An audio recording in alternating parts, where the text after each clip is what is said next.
So as the name states, the threat is what informs your defense. So we have this huge library from attack.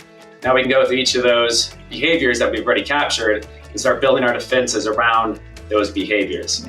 And we have like watering holes and browser hijacking. The adversaries just take control of our browser session. And then now things have gotten more sophisticated with like browser extensions. I have lots of extensions on my browser, and there's an extension for just about everything. But these extensions, I don't know if a lot of people pay attention to the permissions, but they have complete read-write control of whatever you're doing. We have a different standard to uphold. And so when we do say we're an objective, impartial, that's because we are. I feel good about that, but also because we're legally obligated to do that.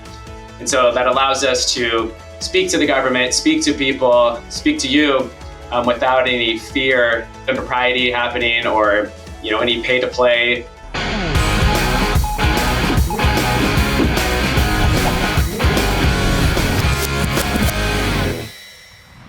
I'm excited to welcome Mike Cunningham to the Beer Fearless podcast today. Mike is the R&D Program Manager in MITRE's Center for Threat-Informed Defense, where he leads research efforts in order to advance the state of the art and the state of practice in threat-informed defense. Before joining MITRE, Mike worked in tailored access operations, worked both in the NSA and was in the Navy before that. Experience that gives him unique insights in how sophisticated threat actors operate. Today, Mike spends his time developing research that helps organizations defend against real-world attacks by better understanding adversary attacks and techniques. Mike, welcome to the show. Looking forward to this conversation today. Yeah, thank you for having me, John, and thanks to SquareX as well. Great. So, anyway, let's start on something easy. Tell us more about your cybersecurity journey. How did you end up in your role at MITRE? So my journey is quite happenstance. I initially went to school for political science, didn't know what I wanted to do, didn't really do much after college. And so I joined the Navy just to kind of get out of my hotel and get a real job. And then when I was there, I was walking past someone in the barracks one day who I had heard he was a hacker. So I asked him about that, and he was in this particular job. I inquired more about that through the people who place us in jobs and asked if there was an opening. I tested into it. And then they sent me off to school for about a year where I learned about cybersecurity, really deep training, went really into like systems internals on Windows and Linux systems. And then I started to get into more of the red teaming side and spent a lot of time, again, getting even deeper into the operating systems. And then from there, I was assigned to the NSA through the Navy. So my entire time at the NSA, I was at the Navy, and then had an awesome time doing that kind of work. And once I got out, I found MITRE. I liked what I was doing in the Navy, at the NSA, working in the public space, working to create the world a safer space. And so MITRE has those same type of values. And so it was a natural transition for me. I love the work that MITRE was doing, their public presence, what they were contributing to the community at large, and thought that I wanted to be a part of that. That's awesome. So I love MITRE. I think from my perspective, and we'll get into some about MITRE ATT&CK, we had Kill Chain many, many years ago, but I think MITRE really kind of brought the game forward with like, hey, how do we think about adversary actions and what they do. So we'll get into that a little bit. But, I worked with the Navy too. I don't know if anyone told you that, but I actually was a contractor for the Navy outside continental U.S. So I was one of the original OneNet engineers, and that's how I got into cyber myself, was in 2003. And it was funny because they were asking me to do some systems, and I was building systems for them. And they said, hey, this isn't secure. And I was like, what? What do you mean? What is the security stuff you're talking about? And that's actually how I broke into cyber, was through, delivering systems to the Navy. So we have that. So how long were you in the Navy? I was in the Navy 6 years as active, and then 6 years in the reserves. Cool. Wrapped that up a couple of years ago. But it's interesting, you talked about cybersecurity back in 2003. You guys were really like at the forefront of security at that time, that people are even asking you about it and trying to implement it. Yeah, I mean, I think with DISA, NSA, they had DISA STIGs and stuff. So they had a lot of research on like, hey, how do you secure systems?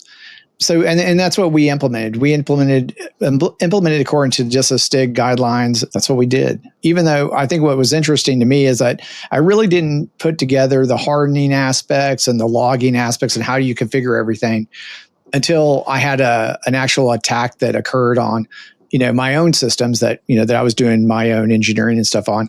And then all of a sudden, all of those pieces and parts started coming together for me to be able to actually see what the adversary was doing on my system.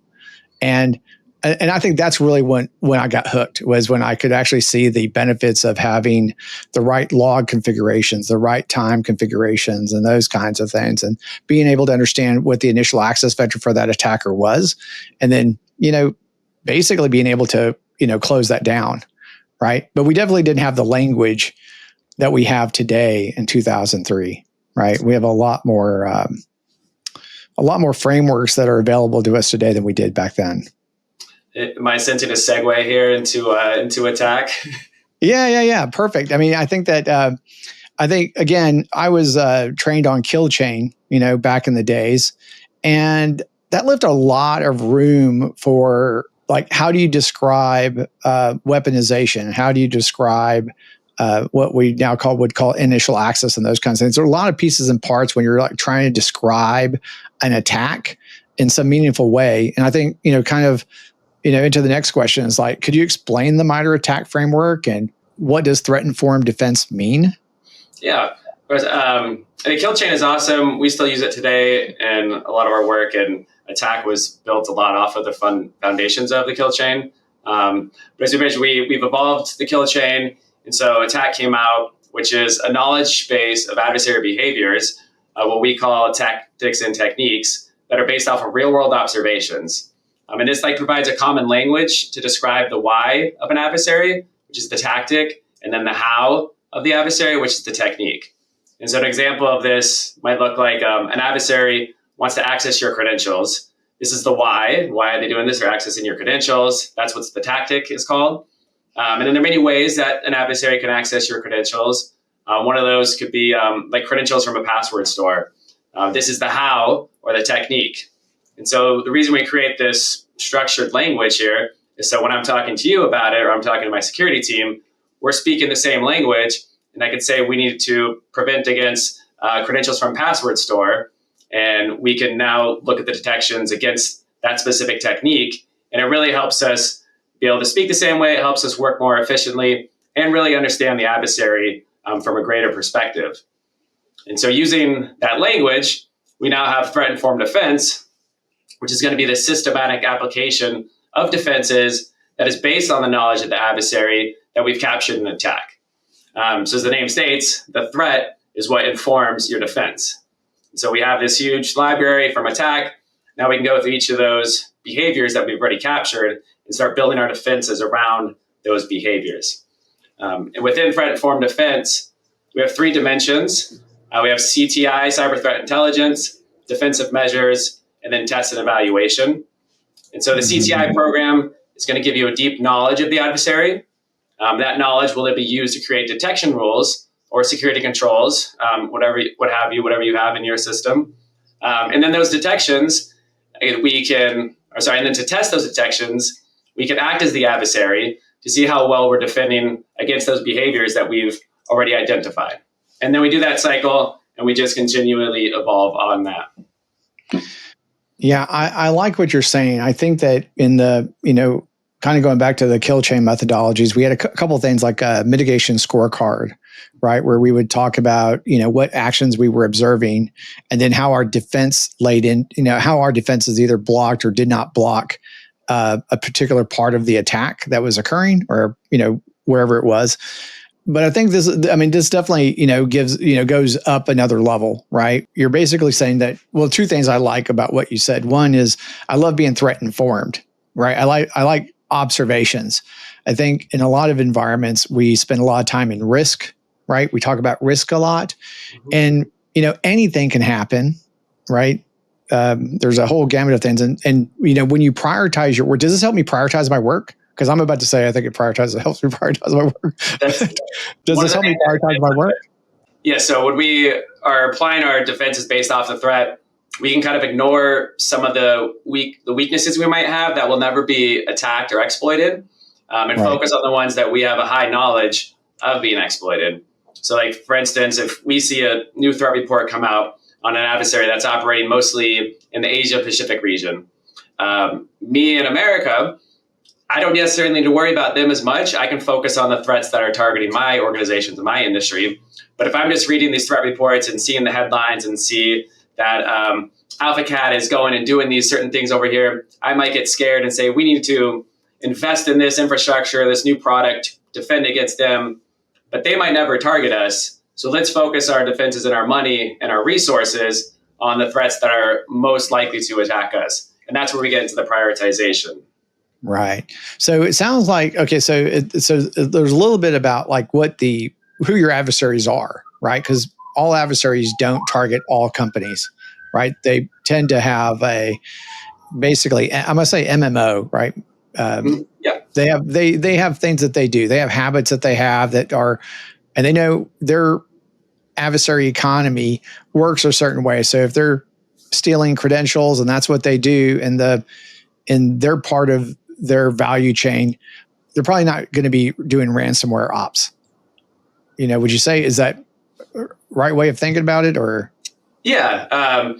Looking at things as broadly as ransomware ops, we'd have to look at the specifics of what's happening with those ransomware ops, because a lot of techniques with ransomware also apply to non-ransomware actors. Sure. But it's the same idea of, let's say that we don't need to necessarily worry about backing up all of these systems, which we should back up our system. But just for example, we don't need to do that because this ransomware actor doesn't operate in our region or in our industry. So let's look at the organizations that are going to try to target us. And that's where we can try to prioritize. Right. Or even the technology that we're employing. They may not have it. Yeah, absolutely. Right. All right. So, well, anyways, so I mean, I think that's super, super critical, because I think that, what we hear in the news is that we don't have enough cybersecurity people, and, cybersecurity teams don't have enough money. So being able to prioritize, who your adversaries are most likely to be, given your particular technology landscape, right? And then kind of mapping those things to the TTPs that actors may be employing allows us to kind of start to prioritize, like, what is it that we should be worried about? If these actors are targeting us, then if we know what they're looking for, then we can kind of make sure that our defense skills, like, what training we give our people, what technologies we employ, how we configure them, kind of match what it is that we're, who our adversaries actually are. Yeah. And so the type of skills that we want our people learning, one of the things we're working a lot in is detection engineering, and how can we make our detection rules better, more robust to evade adversary, or to prevent adversaries from evading detection. And so if we train our detection engineers that we can write our analytic this specific way, which will catch 95% of this behavior, now they have that knowledge and they can apply that to the rest of their detection signatures. And so not only are we training them with the right information, but also we're becoming more efficient with our detections. So instead of alerting on 10,000 things that trigger that are benign each day, well, now we've dropped that down to 1,000 alerts potentially. And that's going to free up the analyst time to triage the alerts that matter rather than just regular user behavior. Yeah, well, you sound like you're really interested in this. So is this what hooked you? Is this what hooked you into the field? And you kind of started your journey with just talking to someone in the barracks that was talking about being a hacker, and now you're helping us research defense strategies. Yeah, what got me into the field was, or what keeps me in the field, I'll say, because what got me into the field was just, I needed a job, to be honest. But what's kept me in this is, when I was doing the red team work, it was really cool to see that I can get into systems and then pull out information or whatever. But that became a little repetitive, and frankly, it was kind of easy because so many systems are outdated or insecure. So moving to the defensive space is now become more like like a puzzle solving almost, where if I do X, Y, and Z, then I know we'll get success here. But if I don't, then I got to find the other piece of the puzzle that is going to complete it. So that way we get a full picture of the adversary and also our defenses. And so it's for me, it's really fun creating new solutions based around attack, based around these adversary behaviors, and then sharing those out because everything we do is publicly released. And then hearing from people all around the world of how they're using our work. And, people talk about attack all of the time. And we see so many EDR, XDR vendors that have now started labeling things an attack. But then also hearing about how they're using threat-informed defense and how the stuff that we've created has helped them and their organization either be safer, save money. We're even seeing organizations create positions that have threat-informed defense in the title, which is awesome to see. Like that kind of stuff just keeps me motivated and keeps me going, knowing that, we're doing our small part to protect against all these, really well-funded and well-resourced adversaries that exist. Absolutely. So given that your work puts you in the forefront of like cybersecurity research, what's been the most surprising insight you've uncovered about how adversaries operate? I mean, I think one of the things you just said was that you felt like it became repetitive, right? And, for business ops, repetition is good, so, you want it to be easy, right? That's what you want, that way you can kind of continue making money, right? And adversaries think the same way. But I'll tell you, defenders on the other side think the same way. They feel like they're just, making cookie, just keep making the same widget every day. They don't feel like they're kind of into it, right? But from the adversary's point of view, or what you're seeing from adversary operators, what's interesting about what they're doing today? They're incredibly fast and they're very well funded.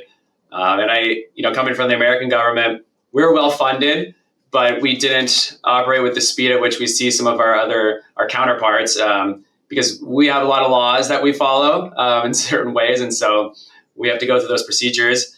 But the adversary, when we see a major vulnerability that's published out there, we're seeing it weaponized, instantly, like that same day. You'll start to see reports and detections coming through attacking that vulnerability.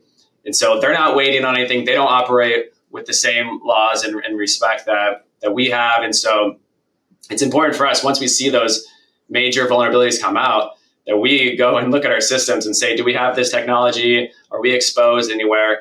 And get that patched up immediately. And with that speed that they have, having the vast resources of, nation states behind them, they can just continually bring in developers, build stuff, execute on that. And so it becomes increasingly difficult for a smaller organization who maybe their cyber budget is $1 million a year or something to defend against an organization whose budget is $1 billion a year. It becomes increasingly difficult.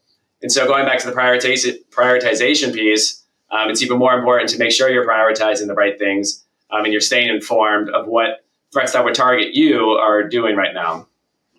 What I hear about mostly today, as a CISO, is most of the attacks that I'm seeing or I'm hearing about, the initial access vector seems to be, phishing most of the time, or that's what we hear about. There's some sort of social engineering that's happening. Sometimes it comes through mail, sometimes it's coming through malvertising or those kinds of things. Is that what you're seeing also? Or, because you were talking about some 0 days, which would tend to lead me to believe that there was something else that was being attacked, maybe some vulnerabilities in firewalls or something like that. What are you seeing? What do you see from that perspective? Is it mostly social engineering, or is it mostly weak infrastructure or bad infrastructure? I'd say it's more the user, the old layer 8 problem, especially now that our systems and our organizations are so much more dispersed and we have people working from home, we have bring your own devices into networks. There's so many opportunities for an adversary to gain access into an infrastructure, into a network. And whereas technology is getting so much better on our end, as we talk about the EDRs with the XDRs, that even though the technology is getting so much better, can detect so many things, it doesn't matter if a user brings in the malware themselves, so they bring in that outside access. And so that's still the most common initial access point that we're seeing is kind of that user bringing that in, either whether it's through phishing, whether it's through malicious links, whether it's through running scripts, cross-site scripting, or anything like that. It's mostly user-based. And then once you're inside, and once the adversaries assume that role of me, let's say, the best detection software, is kind of muted because I'm a regular user who has privileges to move inside the network. And so it becomes much more difficult to capture that behavior. And 0 days is still a thing. Obviously, they still exist, but adversaries are much less likely to use those because you don't want to burn them. And once those get caught, that 0 day is gone, and those things can cost millions of dollars to develop. And so going for those easy access points, the user is going to be the most common thing. And then as 0 days are needed, they'll use those much more judiciously. Yeah, I remember many years ago, and it's probably something that people still say, that identity is the new vector, right? Identity is the new perimeter. And then I think with the advent of the cloud and SaaS apps, I don't know if you've noticed, everyone seems to be employing SaaS apps. I don't know how it is in the government. I mean, you have FedRAMP, and SaaS apps are starting to become available on FedRAMP. But, in industry, we're seeing lots and lots of SaaS apps that are being deployed. And there's some amount of business-led IT, and that's the nice name. I think I'm going to call it business-led IT. I think in industry I would have called it shadow IT a few years ago, but we see a lot of purchases happening on people's credit cards, and they're accessing different systems that are being accessed through a browser, right? So we have browsers, and then we have cloud SaaS apps, and I think that's because the development of the cloud has been so pervasive that we just have so many applications available to us today, and more people are spending more time in browsers. Even you and I are in a browser right now doing a podcast. It's crazy what kind of technologies and stuff that people have in the browser, or what we can run in a browser. We used to have apps that we were always running into, like whether it was Word or Outlook or whatever. But today we seem to be spending a lot more time inside the browser. What are your thoughts around like browser security? Are you seeing an uptick in your research around SaaS apps and how, maybe not how they're accessed? Because basically I feel like with SaaS apps, you have data all over the place, and you have identity spread out all over the place as well. And we seem to be accessing more things in the browser. Does that sound like a real vector to you, or? Yeah, no, absolutely. And I don't work a ton in SaaS, but I can speak to browsers specifically, that how much sensitive data we're accessing through our browser, especially with all of our online repositories that teams are accessing every day. I think there's much more sensitive information being accessed through browsers than through your actual local file system. And when you look back at older browser exploits and compromises, we'd see like drive-by compromise. You have like your cross-site scripting. Even thinking back to like Flash when that was a big thing. And this is all stuff that the users would enable, by clicking on, yes, let's run this script. And we have like watering holes and browser hijacking, where the adversaries just take control of our browser session. And then now things have gotten more sophisticated with like browser extensions. I have lots of extensions on my browser, and there's an extension for just about everything. But these extensions, I don't know if a lot of people pay attention to the permissions, but they have complete read-write control of whatever you're doing. So I'm entering information that's capturing that, and they can send information on my behalf. And so adversaries obviously caught wind of this. And, I can go to the Google Chrome extension store right now and find many malicious browsers that people unwittingly install that might just be for like time zone changes. So let's have my time zones updated automatically when I'm looking at stuff on my page, but that's actually doing other stuff than just your time zone changes. And browser security is something that is much less common. It's not as much focus on that, at least that what I've seen. And so that means we don't know how much the adversaries are actually doing with it, because the detection mechanisms are pretty sparse from what I've seen. For Grammarly, I love it. And I love it that it helps me where I'm writing emails or doing whatever I'm doing inside the browser. But for that to work, it had to have a certain amount of rights to look into everything that I'm doing. And I love that. I love the productivity gains that I get with those tools. I mean, even like, now you can do like Adobe Photoshop or Figma or canvassing, all sorts of things inside your browser. And to do those things, it does require a lot of access to the system, underlying components of the system. And we think there's something there. I think, we have all these extensions. They're basically little apps that are running all over the place. From our perspective, it just seems like it's just the wild, wild west, right? And just like email and phishing, we know that there's going to be an email that's being sent to people, and we're hoping that our technologies block it. But at the same time, it's doing what it's supposed to be doing. It's delivering a message. The extensions are doing what they're supposed to be doing, which is delivering capability. And what we're seeing is that just like hackers anywhere, they're taking advantage of the seams that are present inside those systems. And like you were saying before, the adversary is getting faster and faster. Gen AI is helping them, I think, become faster and faster. I'm sure you have some thoughts on that too. I'd love to hear your thoughts on Gen AI. But yeah, I think that our perspective is that browser seems to be that place where the nexus of all the cloud and SaaS and extensions and capabilities that people are trying to deliver to us on the browser has become that vector. And God, I think there's like 500,000 extensions in the Chrome Web Store, which is amazing, but also for me as a CISO, scary, and having to put processes in place to make sure that this extension is something that I want to have running in my environment. I think it becomes alarming. We don't do that on PCs. It seems like we stopped doing that on PCs in like 2007, 2010 with the advent of EDR.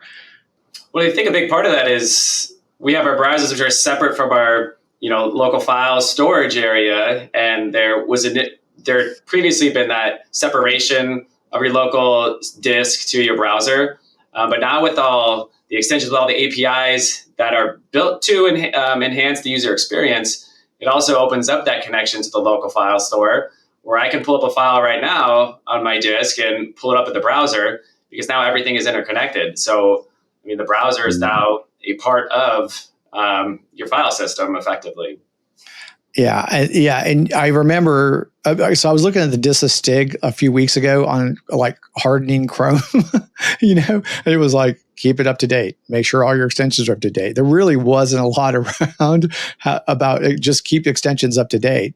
And even that's probably problematic. But again, there are a bunch of little apps that are running, but yeah, it's something to watch for. I mean, are y'all doing any kind of research on browsers in particular?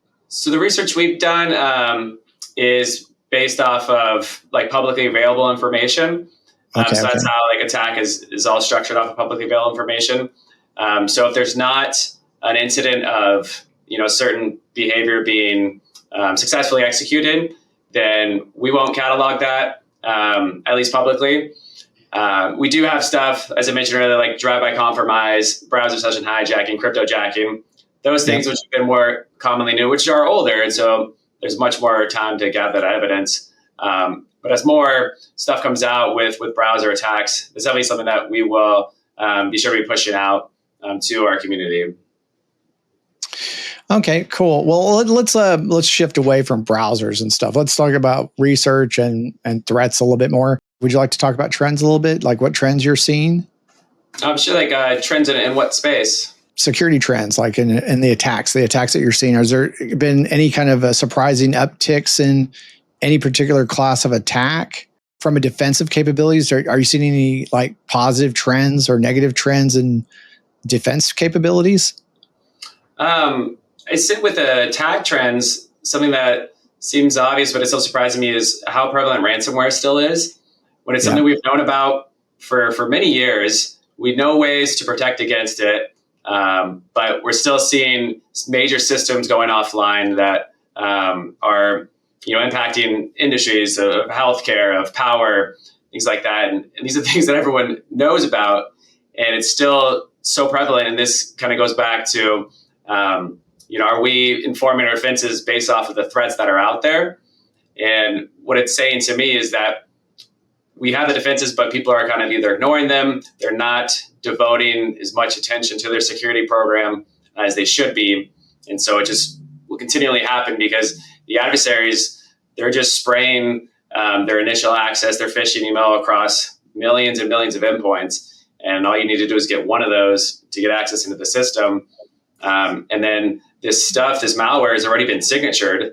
And so the fact that it's coming through is, are you actually keeping up with any trends, or are you even looking at your advisories that are being put out by your ISACs? Are you even a part of ISACs?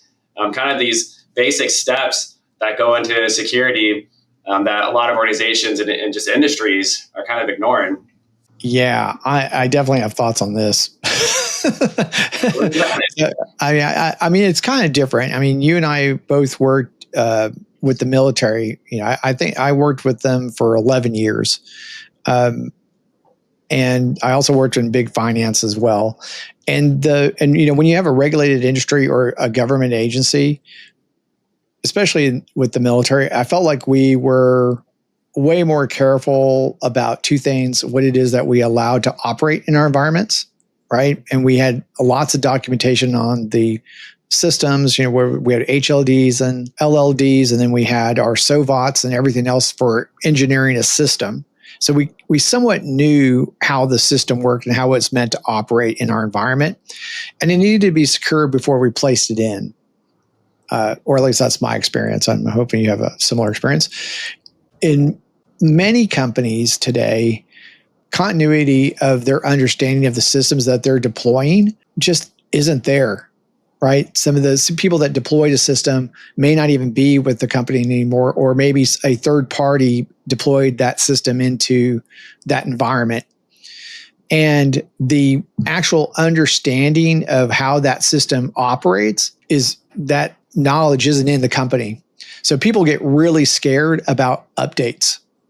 There's a lot of uncertainty and doubt and fear, uncertainty and doubt around just patching systems. Like, how do I recover from it?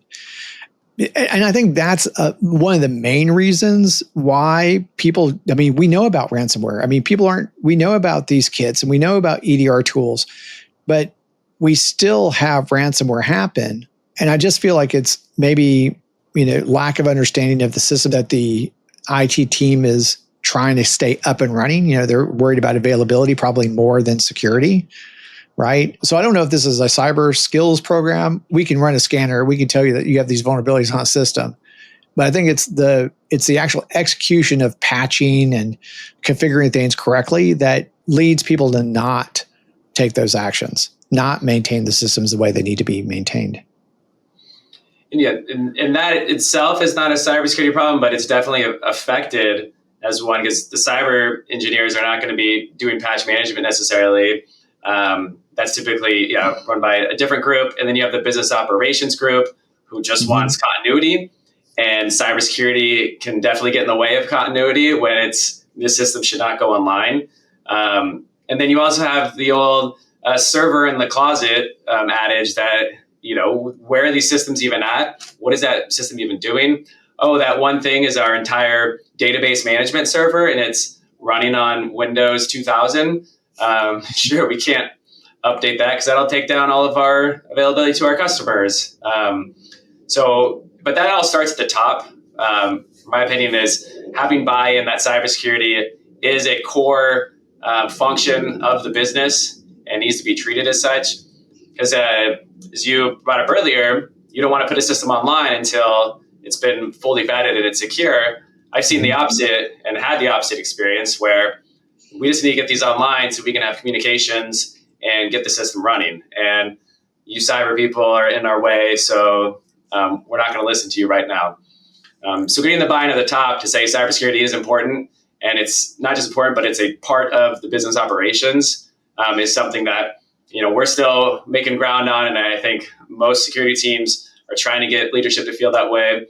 I think the creation of the CISO was really important to that step to show that, okay, this is a real part of the business. And it's just continually educating the business managers, the decision makers on that cybersecurity is critical and we need to update these systems, or we need to change the way we operate this stuff so we have better patch management, better change management, and we understand our attack surface as well. Yeah, so the good points. I agree. It definitely, you need to have buy-in from the top. Is there anyone at MITRE working on how to influence the board and executive management on taking cyber seriously? Too managerial. No, so specifically in our organization, we do work with C-suite level people that sign on to be members with the center. So those organizations, unfortunately, they already have buy-in because they've joined us, so they understand the importance of it. But with the free material that we create, we have trainings that we offer that are available for people to kind of educate on the importance of these things, and in some cases, the ease of which you can implement them. Mm-hmm. Yeah, that's good. That's good to know. I want to get those links into our podcast, make them available to more people as that see the podcast. So would you say that a common mistake for organizations is not enough buy-in, or what do you see as the most common mistakes for organizations as they approach their security programs today? It would be buy-in, and then more specifically is the amount of resources that are needed to have a robust cybersecurity program. It's expensive. Cybersecurity engineers are expensive. The technology is expensive. Allocating a 0.1% of your budget for your cyber program is not going to work when you are paying, $20 million for your communication platform, let's say. Let's put the right resources where you need to be. That's at a high level. At the tactical level, I'd say one of the biggest problems we see is not understanding the threat. And in this case, specifically as an example, detection engineering, like writing your analytics, is you might have, you can go to find open source resources to find detections, or your SIM probably comes with some built-in detections. But are you going through those detections and making sure that they are doing what you expect them to do, and that they can withstand the adversary changing? Because we all know the adversary is constantly evolving, and I can execute a single technique multiple ways. And so if I'm trying to, let's say, do a scheduled task, for instance, there's like 5 different ways I can execute a scheduled task. And if I have one detection that's trying to catch all of that, all the adversary has to do is change the way they execute it, and they're going to get past our detections. So if we spend the upfront money at the beginning to go through and vet and get rid of any detections that don't necessarily have the right effectiveness, then we can see a downstream payoff in return, because now we're focusing on quality detections, we're limiting the amount of alerts that we have, and we're also able to have detections that withstand change by the adversary. Security operations and detection engineering are kind of near and dear to my heart. It's like, I feel like that's actually one of the big parts of my life when I was working with the military after I got out of the engineering side, was actually doing SOC work. So today we have a lot of documentation and research and best practices on how to normalize log sets, normalize time, do those kinds of things so that we can do an effective investigation or analyze an attack that would hopefully give us enough information to mitigate it, whether that's tactically doing it right now. What do I need to do to mitigate this now? But also some of the work that you're doing with the Center for Threat Informed Defense on prioritization. I think that these things kind of start coming together, right? If you understand your adversary, you understand what they're interested in your organization, what your technology is, and what your most likely avenues for an adversary in your environment is, then, prioritizing the technology buy, the technology spend that's going to be most effective, you're kind of on that right path. And it sounds like that's part of y'all's mission, right? Is to make sure that people are kind of on that right path to. Yeah, absolutely. Prioritizing decision-making, your purchasing, all right, your training, all of that will get you onto the path of threat informed defense and of success. Yes, and be successful. And then, is there any emerging research areas at the Center for Threat Informed Defense that you're most excited about today? I'd say our AI focus area. So we've done some work with the Atlas team here at MITRE. They manage a framework, a knowledge base of attacks on AI-enabled systems, similar to how ATT&CK is, but it focuses on AI. So we've worked with them to expand that knowledge base, and we're also planning work for this year to get into how we can continue to grow the knowledge base. We want to look at policy. AI is just kind of shooting off, and we want to make sure that there's coherent policy to kind of rein it in, make sure that it's safe for everyone who's using it. And then also, how can we use AI to better protect ourselves? So we just got back from Singapore from doing our APAC attack event. We had about 4 different talks where they showed ways that they were using LLMs and AI to really enhance their security program. A big one of those is reading threat reports, being able to process them quickly and pull out attack techniques and pull out important information to save analysts time. And then from there, they have much smaller bit of information that they can read through. So there's a lot of really unique stuff being done with that right now that I'm excited about. So we know the adversaries are already using AI to attack us. So let's take advantage of that to defend against them. Yeah, our threat research team loves using AI to build new attacks, right, and get it up and running. And they do it fast. It's amazing what they can do with LLMs today. Yeah. It's amazing. So I definitely feel like that's a good place to be. Good research area, right? Both from a policy perspective, how do you defend your LLMs? But what do you think about the actors using AI? I mean, do you think I think it's going to increase the velocity, but there's a lot of velocity already. Do you think it's going to be like a 10x, 100x kind of velocity change over the next few years? Or do you think the velocity is? If we think about bots that are out there now, obviously there's incredibly high volume and those get sprayed out, but they're kind of stupid. They're very simple code. It just says go here and do this activity. Like, imagine if that was an AI agent that was now being replaced instead of a bot.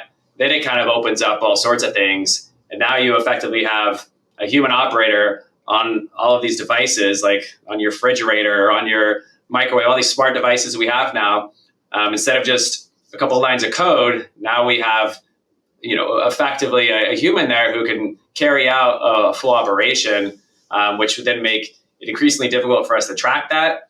Because we can find bot networks, but then to trace back attribution or even try to cut that off, have like a Hydra almost, where sure, you stop this one, but there's all these other agents out there. So that's something that kind of keeps me up, and a little existential threat that worries me. So I think the volume, the velocity is going to increase much, but it's more the complexity, the sophistication that's going to be ramped up. It definitely keeps me up at night as well, right? I think that definitely the adversary sophistication is increasing right now because of LLMs. But hopefully we'll be able to keep up with it. We tend to find solutions when we're most under threat, so I think we'll meet the challenge there again. So let's begin the closing. So what's something about MITRE that not many people know about? Let's see. So oftentimes you might hear that MITRE is an unbiased third party or impartial and objective. It's not something we just say and it's our opinion. This is something that's actually mandated by Congress. So the type of organization we are, which is a federally funded research and development center, is regulated at a much different level than some of the other contractors. And so we have a different standard to uphold. And so when we do say we're an objective, impartial, that's because we are, both by, I feel good about that, but also because we're legally obligated to do that. And so that allows us to speak to the government, speak to people, speak to you without any fear of impropriety happening or, any pay to play. I've seen that said about MITRE before. And so I like that space that we're in. It allows us to partner with many different organizations and feel a sense of partnership with them. And so, I don't think a lot of people understand like our charter and how we're regulated. Great. And so you were in Singapore recently, at the ATT&CK conference there. What was your favorite hawker food? Did you go to the hawker centers and try some local delicacies? We did. The food was awesome there. The last time I was in Singapore, I was sick, so I didn't get a chance to explore the native cuisine. And I don't know if I had a bad meal there. We went to the Hawker Chan, I think it's called. It's in Chinatown. Used to have a Michelin star, and I didn't know chicken and rice, something so simple, could taste so good. So that was so good. Did it have a super long line there the day you went? No, there was absolutely no line at all. Wow. It was a Wednesday midday, or like around 2 p.m. We did go to another stand that was in a bigger food court. I think another one of the Michelin star ones that did have a really long line, so we left there and then found our final destination. So that was really good. The Indian food there was just awesome. Ate a lot of that when I was there. We don't have a ton of that in my neighborhood in San Diego, so that was nice to get to explore that. So yeah, those are some of the highlights we had. That's awesome. What is the Center for Threat Informed Defense? So the Center for Threat Informed Defense is a part of MITRE that partners with private industry and promotes economic development through those public partnerships that we have. We have about 40 members in our organization that range from security firms, banks, ISACs, microprocessor firms.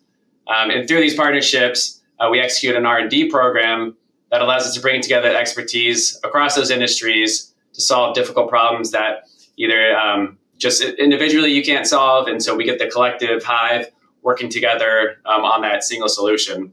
And so as we bring together those organizations, we're able to solve these problems much faster than if we took on those problems alone.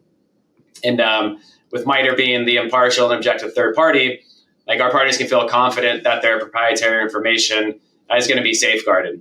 And so I get to work with all sorts of different people, different roles, different expertise. And so it's really awesome for me to get to learn from them. They get to learn from MITRE. And then we put out stuff that anybody can use, which feeds into MITRE's mission of making the world a safer place.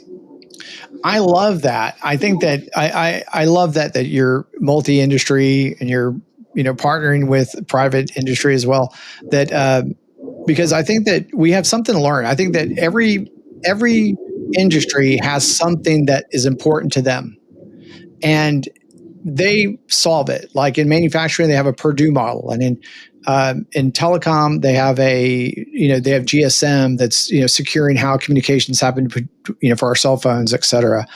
And then finance has their own set of problems, et cetera. Military has their own set of problems, and their problems that they have, they address it in their way, but they're actually so transferable across the industries, right? And and if we can look across the aisle, so to speak, and look at other industries and see what we can what they've done that helps them protect their environments better, I think that cross-pollination of industry is going to be great for everyone. So thanks for doing that. And by the way, thanks for your service. And thank you for also continuing your mission of service at MITRE. I think it's a great organization, and more power to them.